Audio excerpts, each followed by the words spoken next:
A situação humanitária na faixa de Gaza, dificultada pelo cerco total do exército de Israel, tem sido alvo de discussões de toda a comunidade internacional nos últimos dias. Voltamos a acionar o nosso editor de internacional, Fabrício Naitsky, para trazer mais detalhes para a gente. Pois é, Soraya, a gente tem destacado muito, agora mesmo, nessa conversa com Zé Maria Trindade, essa questão envolvendo o poderio bélico, o alto poderio bélico israelense na comparação com o Hamas. E aí, até para explicar, exemplificar um pouco da situação humanitária, da grave situação humanitária dentro da faixa de Gaza, a gente preparou uma arte aqui para quem nos acompanha pela TV, também pela Panflix, com imagens, para exemplificar um pouco das dificuldades encontradas dentro desse território, um território de 2,3 milhões de pessoas que habitam num espaço extremamente apertado, que de uma ponta a outra, como a gente tem destacado aqui diversas vezes, tem cerca de 40 quilômetros.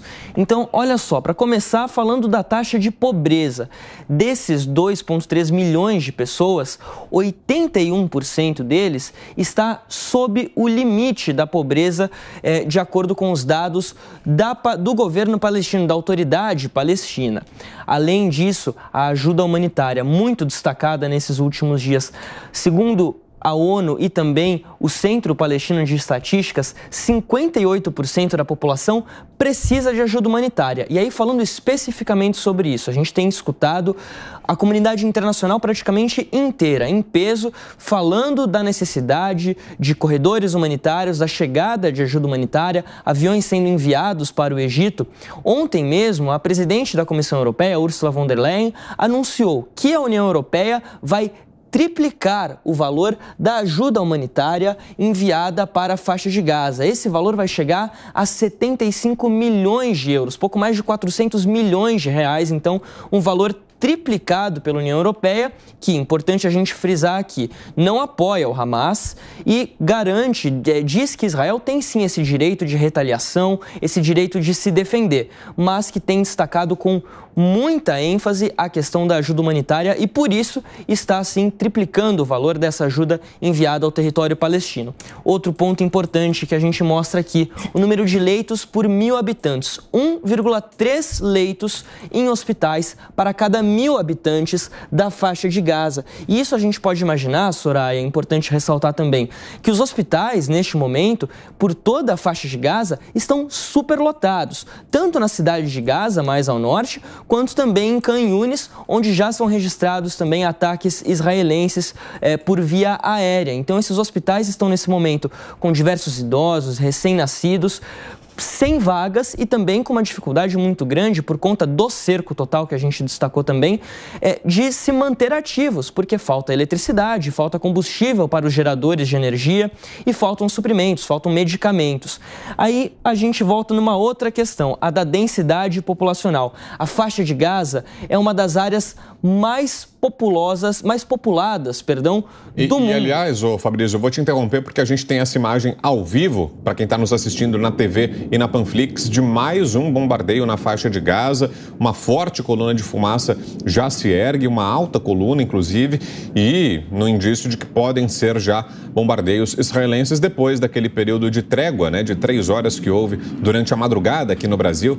Final da manhã de hoje, na faixa de Gaza, houve uma nova janela de 3 horas para que quem está ao norte de Gaza se deslocasse em direção ao sul. E aí, esgotado esse prazo, Israel retomou já os ataques, os bombardeios. Ainda não temos detalhes de como é essa ação, de como ela se deu, mas o que temos é essa imagem que está no ar agora da explosão. A gente consegue ouvir, inclusive, o estrondo, o barulho das detonações de explosivos e a coluna de fumaça, no que é um indício de que esses ataques já foram retomados. E fica essa expectativa, para saber se vai haver ou não a entrada via terrestre, se de fato as forças israelenses vão cumprir aquilo que tem sido anunciado desde o final da semana e que foi reiterado ontem, com uma forte ofensiva via terra, ar e mar. Vamos saber como é que vai se dar esse novo passo da contraofensiva israelense. Pode concluir, por favor, Fabrício. Exatamente, Brown, perfeita a sua colocação. Até pelas imagens que a gente observa, é excelente para a gente exemplificar o que será dito aqui em relação à densidade populacional. Quando a gente observa essas imagens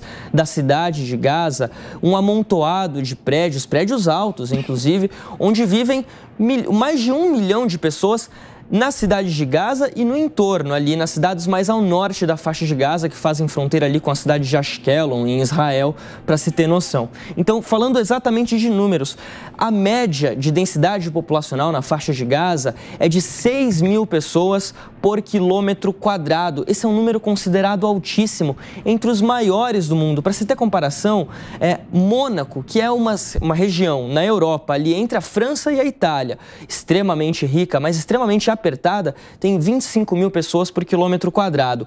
Hong Kong, Macau, Singapura, que são na Ásia, ali próximas da China, todas elas também extremamente populadas, um número altíssimo que a gente tem em comparação com a faixa de Gaza. E aí eu gostaria de trazer aqui até um mapa que a gente já mostrou ontem, mas que ajuda a ilustrar um pouco mais essa situação.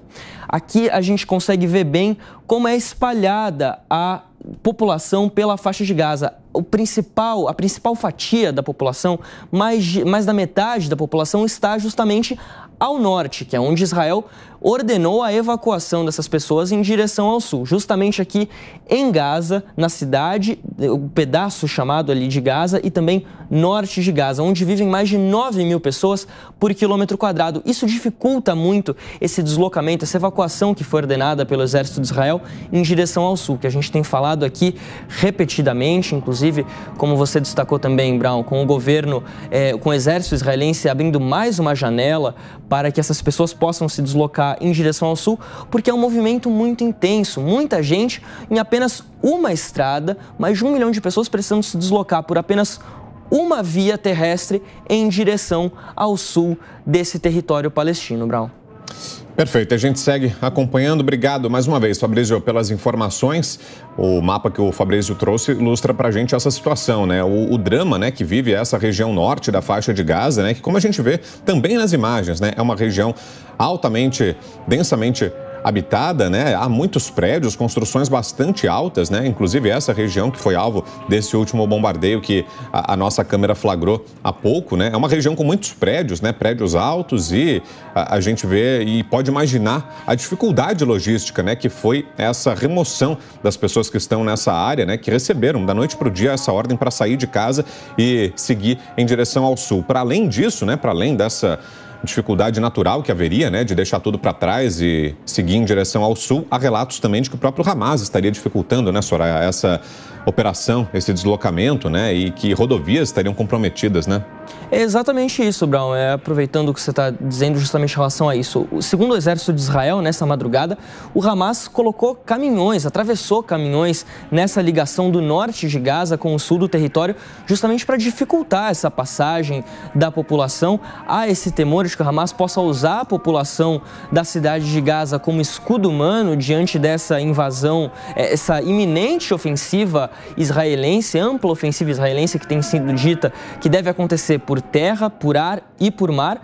E aí a gente tem visto até, inclusive, declarações que foram feitas ao longo da semana por agências internacionais, o secretário da ONU para emergências, dizendo que a situação em Gaza ela está rapidamente se tornando insustentável.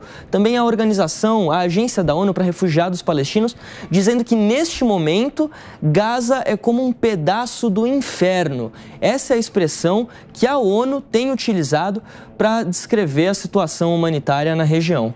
Sem dúvida, Fabrício, cada vez mais, né, os dias vão se passando e a dificuldade dessa população vai ficando ainda pior, né, Zé? A gente vem comentando isso ao longo de toda essa cobertura e Israel se negando a confirmar quando, de fato, vai iniciar essa incursão ofensiva, mas ao longo desses últimos dias, essas sinalizações de bombardeio são claras, né, de que eles, em algum momento, vão entrar, vão atacar de forma mais intensa e a gente chega a essa cobertura no 9º dia de guerra, né, cada vez mais complicada e a população ficando sem muita escolha do que fazer, né?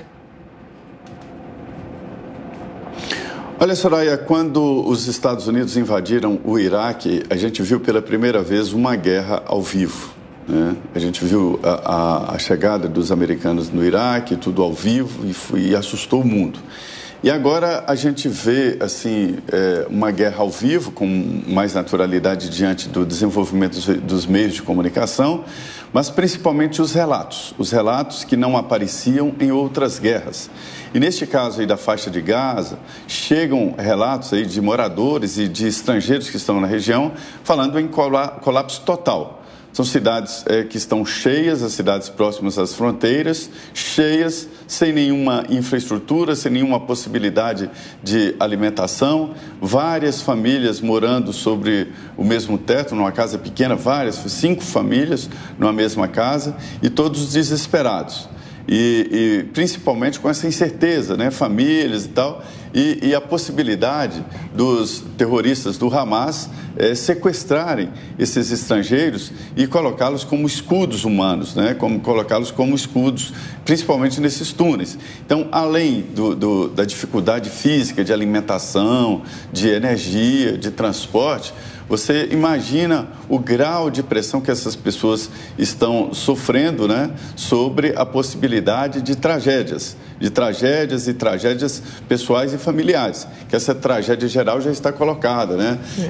Pais relatando que os filhos choram o dia inteiro. Imagina uma criança que não sabe o que está acontecendo direito, e bomba caindo, e superlotação, não tem direito a nada, não pode sair. Então, é uma narrativa muito complexa e fala mesmo em colapso total nessas cidades próximas à fronteira. Acho que nem sei se a gente consegue falar que a gente imagina o que essas pessoas estejam passando nesse momento, né? Mais da metade dos 2 milhões de residentes de Gaza que vivem no norte e receberam esse alerta para evacuação, agora estão aí amontoadas numa porção de espaço que é ainda menor do que o território que elas já viviam e que não era tão grande assim, né, Zé?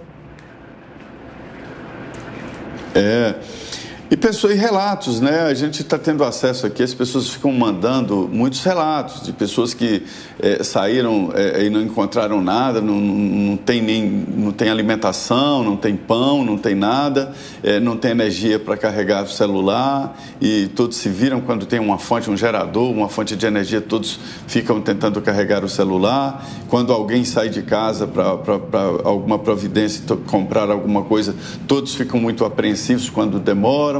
E eles voltam com narrativas. Imagina como é que está a cidade, né?